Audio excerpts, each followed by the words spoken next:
the board will try and do it though. Sorry. I think the board will try and back Pochettino and support the project like they tries to with Potter.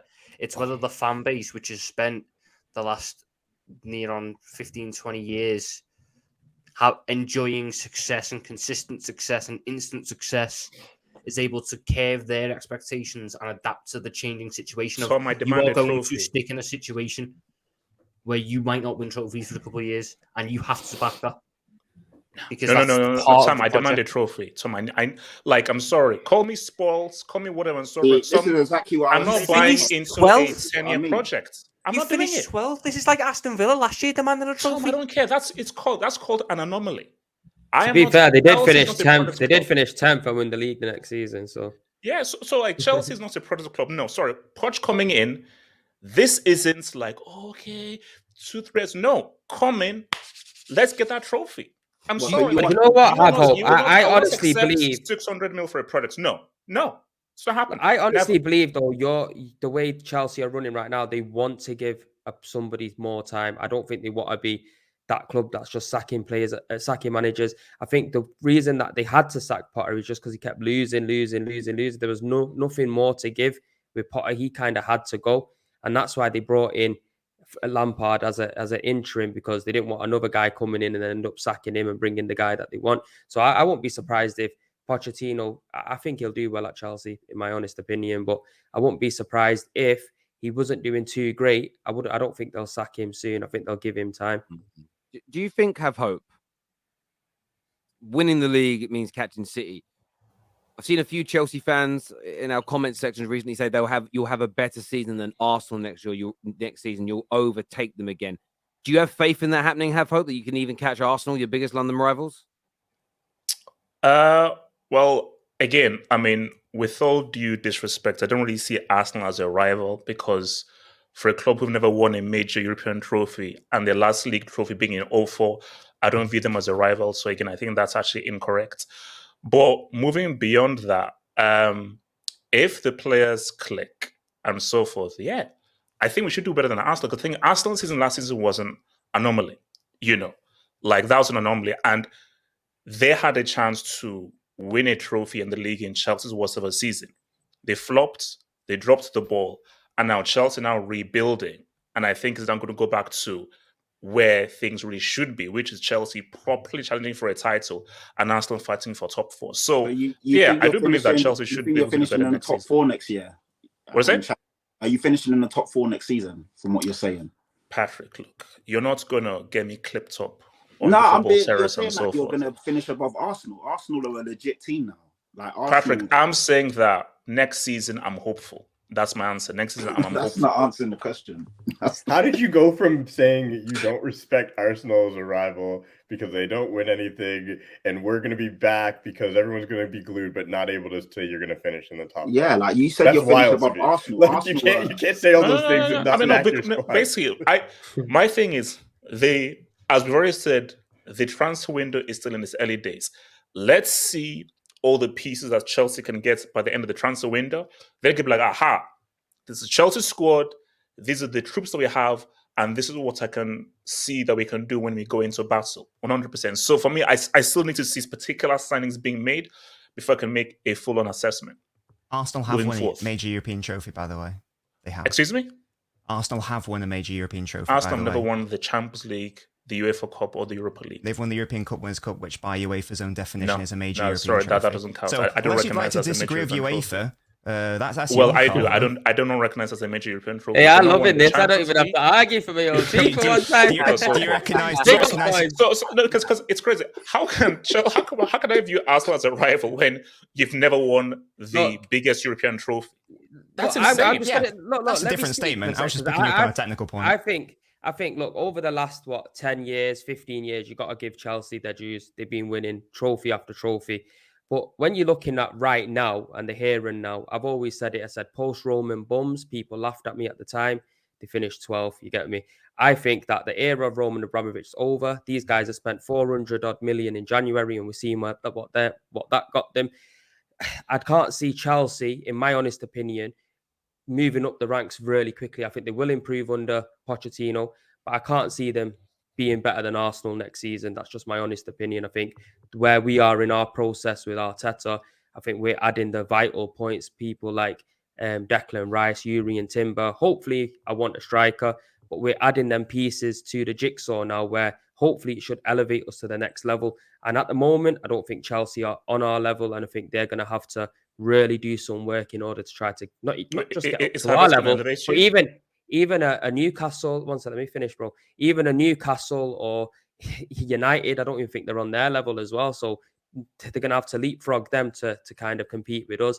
And then you question Havertz. No, Havertz doesn't do it for me. I think I pretty much said that clearly. I don't understand the signing. In my honest opinion, I think he's dead food. He's been tried and tested in the Premier League for 3 years and it hasn't worked out for him. The moment anyone's linked with Arsenal, you have a lot of Arsenal fans jumping on it, and he's now the best player in the world. Not for me. He's got to prove a lot in order for me to think, you know what, this is a good signing. I think there's a lot better options we could have went out there and got, and I think we need a plan B in our team rather than somebody that can play loads of different positions and be versatile, because we've already got quite a few of them in our squad.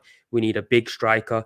I've been talking about a Mitrovic or Ollie Watkins, somebody like that could come on and change the way we play if it's going against us. So the Havertz one, don't do it for me, but having putting him to one side, I don't think Chelsea are on the same level as us, as we are at the moment. Yeah, I mean, this super chat here kind of echoes on that. It says about Chelsea, saying, why is Have Hope talking like they're regular challengers? They haven't challenged for like 7 years. And I will say that, you Have Hope. I get what you mean. You demand a trophy. But in terms of challenging back for the Prem, you know, 7 years. You don't do it this year. You're getting towards the best part of a decade since Chelsea were title contenders. And I always feel like for all our clubs on this panel, with what we spend, our wage bills, being in title challenges is almost the bare minimum we expect as a level for our clubs. And that's, I suppose, before you really start thinking about the Arsenals and the winning trophies, you've got to get yourselves back to challenging. Because even picking up an FA Cup or a League Cup, you're not challenging for your league like all of us. If we're not challenging for our league title, we're failing, right?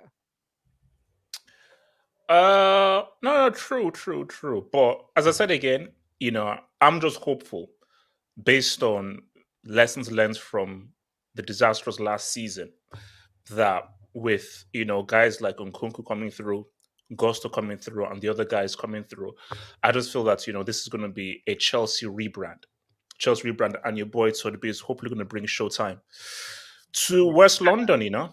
So this here says a question. Here's a question: are the board and owners building a team for Chelsea, or are they building a team for Poch? There's a clear difference. Look, here's all I care about is you're building a winning team. So whether it's for Chelsea, whether it's for Poch, it's a winning team. Now, the sensible thing to do in the modern game is you build around the manager. Hence why when I say to United fans that, oh my gosh, why are we getting Mount? I say Tith. Trust in Ten Hag. So for Pochettino,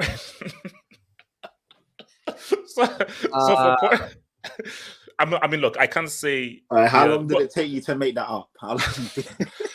It was easy. I mean, I was going to go with TIT, but obviously I can't go with TIT, so I tried to say Tith. So, now, my thing though is I don't fully ascribe to tip, you know, but I have to, because in today's modern age, it's trust your manager. Nobody will know. Tip. Nobody will know. You have to go tip. You know, what's it called? Pause. Yeah, pause. Yeah, pause. Yeah, double pause. Yeah, what's it called? Thinking will know what's it called? Tick. So tick, tip, tith. You have to, what's it called? Tia. You have to trust acting like your you've manager. Jesus Christ. This super chat here says Poch has a right to speak about Chelsea and club expectations as their manager. Chelsea have high standards. Poch already told Spurs fans his thoughts on Tottenham and Levy. # Levy out is what Della Spurs has got to say to you there. Facts. Try and get back to Tottenham, or did I miss that? Wasn't there a moment where he was almost on his way back? He was, until a bigger and better team came in for him. Oh.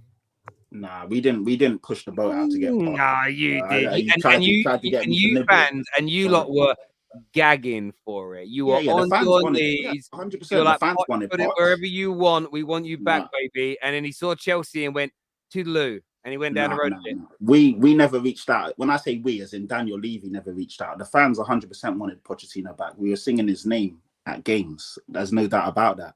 But Daniel Levy, being Daniel Levy, and the reason why a lot of people don't like him, decided to be stubborn, go against the grain as per usual. And yeah, we never reached out to Poch. Obviously, Poch has been waiting a long time. A few people said to me today, "Oh, what do you expect him to do? He needs to take a job and all of this." I'm like, he's not living check to check. This isn't the real world. This guy's a multi-millionaire and he's a top manager. He's always going to. Patrick, how do you know? How do you know how is living? He might have, but yeah, no money. He might have got no money. This here says this Chelsea fan doesn't see the Cup Winners' Cup as a European trophy or a major one. Remove the sunglasses, lad. It'll help, bro. How would removing my shades help me assess that the Cup Winners' Cup is not a major keyword? You are trying to say your vision's blurred. That's why exactly. I trust UEFA over you. But it's not even about trusting him. When Arsenal won that Cup Winners' Cup, when the Cup Winners, it was in the 90s, I believe, right? Early 90s. The Cup Winners' Cup was gargantuan back then. It was a massive, major trophy. So, I know, listen, I know, have hope. You and the maddest bit is you should know that more than anyone, based on your age and the fact that you were an Arsenal fan when you were younger and you changed to Chelsea in 2004. You know exactly how. Yes, Terrace. Yes. The reason I can't allow Arsenal to be slagged off the Cup Winners' Cup is because of what Fergie did when he won the Cup Winners' Cup, not just with Man United, but when he beat Real Madrid in the final with Aberdeen. It was massive. So, but have they won the European Cup or Champions League? Terry, have they won the Champions League or the European Cup? That wasn't. You can't change your point now. Your point was no major European trophy they have. But now I'm changing the point. Now. I'm not altering it now. You've been caught out, so you've changed. Yeah. No. My point still stands. Okay, look. No. I agree to disagree. But you can't agree to disagree with UEFA's own definitions of their own tournaments. That's not how it works. Hello? That's how it works for me. Agree to disagree. So, for this right now but they haven't won either the European Cup or the Champions League. These are facts. Thank you. Someone here said that was never in dispute. Someone said when Chelsea won it in 1998, rivals didn't recognize it. All I'm going to say is this. I don't know how we were all talking to each other in 2008, but there weren't even MSN Messenger back then, bruv. So unless it was at school, no one was really talking. I don't believe that back then. No disrespect. Thanks for the super chat. I don't know about in the States as well. How are you, man, talking football? None, you lot weren't talking soccer at school. I'll say that straight up. There's no chance. There's no chance in 98. I've got a lot of American friends who love football, who love like soccer. And love football, but they were like, what they love about being involved in the social media world now is they actually get to talk to people their whole lives, school, at home, at work, out on a night out. No one discussed it. So yeah, I'm calling BS on that one, bro. I'm calling BS on that one. The internet was barely alive. We played FIFA and picked Brazil. That's what happened. Yeah. This here says Spurs want a manager.